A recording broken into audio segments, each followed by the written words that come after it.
केशव देवी kitchen में आप सभी का स्वागत है। तो ये सैंडविच टोस्ट बनाने के लिए हम स्टफिंग तैयार करेंगे। तो इसके लिए एक पैन के अंदर हम 2 टेबलस्पून तेल गरम कर लेते हैं। तेल के गरम होते ही इसके अंदर 1 छोटा चम्मच राई या सरसों डाल देंगे। राई के अलावा आप इसके अंदर करी पत्ते का इस्तेमाल भी कर सकते हैं। साथ ही हम डाल देंगे इसके अंदर 1 छोटा चम्मच कद्दूकस किया हुआ अदरक। ये आप स्किप भी कर सकते हैं, लेकिन डालेंगे तो टेस्ट बहुत ही अच्छा आता है। अब 2 मीडियम साइज की बारीक कटी हुई हरी मिर्च डाल देंगे। अब हरी मिर्च से ही इसमें तीखापन आएगा, तो आप अपने तीखेपन के हिसाब से इसमें हरी मिर्च डाल दें। अब दोनों चीज़ों को हमने लाइटली सौटे कर लिया है। तो इसके अंदर हम 1/4 छोटा चम्मच हल्दी पाउडर डाल देंगे ताकि स्टफिंग का कलर अच्छा आए।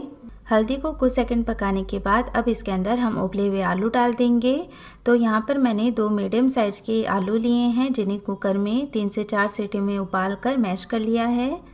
आलूओं को पैन के अंदर थोड़ा स्प्रेड कर देते हैं ताकि नमक वगैरह जो भी डालें वो इजीली इनके ऊपर स्प्रेड हो जाए। तो अब हम नमक डाल देते हैं इनके ऊपर। अब नमक डालने के बाद सारी चीज़ों को अच्छे से मिक्स और मैश करते जाएंगे ताकि आलू के जो भी बड़े टुकड़े रह गए हैं वो भी अच्छे से मैश हो जाए।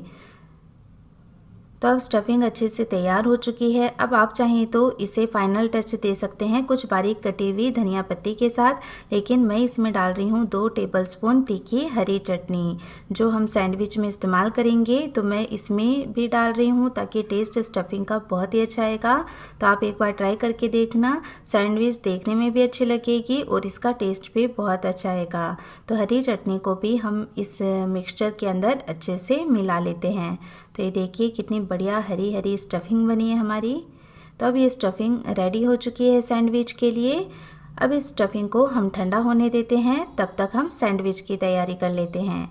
इसके लिए मैंने 2 सैंडविच ब्रेड ले ली हैं और अब इसके ऊपर हम बटर लगा देंगे।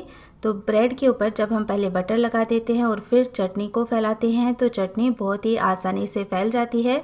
और दूसरा जो ब्रेड होती है वो चटनी के कारण सोगी नहीं होती है, उसमें नमी नहीं आती है, जिससे जो सैंडविच टोस्ट है वो बहुत ही अच्छे बनते हैं।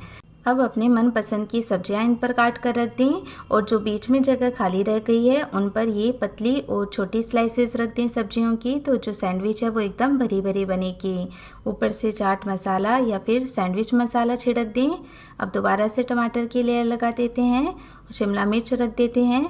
अब जो दूसरी मैं लेयर बनाऊंगी खीरे की, वो मैं दूसरी ब्रेड पर बनाऊंगी, क्योंकि इससे क्या होगा कि सब्जियां हैं वो आपस में फैलेंगी नहीं। यदि हमने इसके ऊपर ही खीरे रख दिए तो खीरे की वजह से फिसलन होगी सैंडविच में और जो बीच का मसाला है वो निकलने लगेगा। तो दूसरे ब्रेड पर हम खीरे रख देंगे। अब जो स्टफिंग हमने ली थी उसे इस तरह हाथों में लेकर हम थोड़ा फैला देते हैं ताकि ब्रेड पर प्रेशर न हो फैलाते समय और ब्रेड टूटे नहीं। तो अब इसे हम ब्रेड पर सेट कर देते हैं। तो आराम से इसे फैला देते हैं, बहुत ज़्यादा इसे नहीं फैलाएं क्योंकि जब हम इसे टोस्ट करेंगे तो ये और फैल जाएगी। तो अब इस दूसरी ब्रेड को हम पहली वाली ब्रेड के ऊपर इस तरह पलट देते हैं। तो ये हमारी सैंडविच बनकर तैयार हो चुकी है। तो आप इसे ऐसे भी इंजॉय कर सकते हैं, ये ऐसे भी खाने में बहुत अच्छी लगती है। अब इसे सैंडविच टोस्ट बनाने के लिए हम एक तवा गरम कर लेंगे और इस पर थोड़ा सा बटर फैला देंगे। गैस का फ्लेम हमें एकदम लो ही रखना है। बटर को फैलाने के बाद जो सैंडविच हमने बनाई थी वो इस तवे पर रख देंगे। तो ये नीचे से बटर लग जाएगा, ऊपर अभी हम बटर नहीं लगाएंगे। अब इस तवे को हम टोस्टर जैसा बनाने के लिए क्या करेंगे, एक प्लेट इसके ऊपर रख देंगे और अब इस प्लेट के ऊपर हम कोई भारी वस्तु जैसे कि मानदस्ता रख देंगे। तो इससे जो ब्रेड होगी वो एकदम से प्रेस होगी और जो तवा है वो एकदम टोस्टर के जैसा काम करेगा और ब्रेड बहुत ही अच्छे से क्रिस्पी हो जाएगी। तो थोड़ी देर बाद हम इसे पलट देते हैं और पलटने से पहले हम इस पर बटर लगा देते हैं ताकि नीचे से ये अच्छे से क्रिस्पी हो जाए। अब हम इसे पलट लेते हैं, तो इसे सावधानी से पलटें ताकि जो स्टफिंग और सब्जियां हमने इसके ऊपर रखी थी वो निकले नहीं। तो ये देखिए नीचे से आधी क्रिस्पी हो चुकी है। बाद में हम इसे और पका लेंगे नीचे से। दोबारा से प्लेट और मानदस्ता इसके ऊपर रख देते हैं। थोड़ी देर बाद इसे दोबारा चेक कर लेते हैं। तो अब इसे दोबारा पलट देते हैं ताकि नीचे की जो लेयर है वो और भी अच्छी क्रिस्पी हो जाए। तो ये देखिए इस तरह से जब हमने प्लेट रखी तो ये इक्वली अच्छे से टोस्ट हो चुकी है और एकदम जैसे टोस्टर में टोस्ट होती है सेम वैसे ही हुई है, बहुत ही आसानी से। तो ये नीचे से भी हमने कुछ देर के लिए और टोस्ट कर लिया इसे। अब इसे हम तवे पर से उतार लेते हैं। तो ये देखने में तो क्रिस्पी लग ही रही है। अब हम इसे कट भी कर लेते हैं।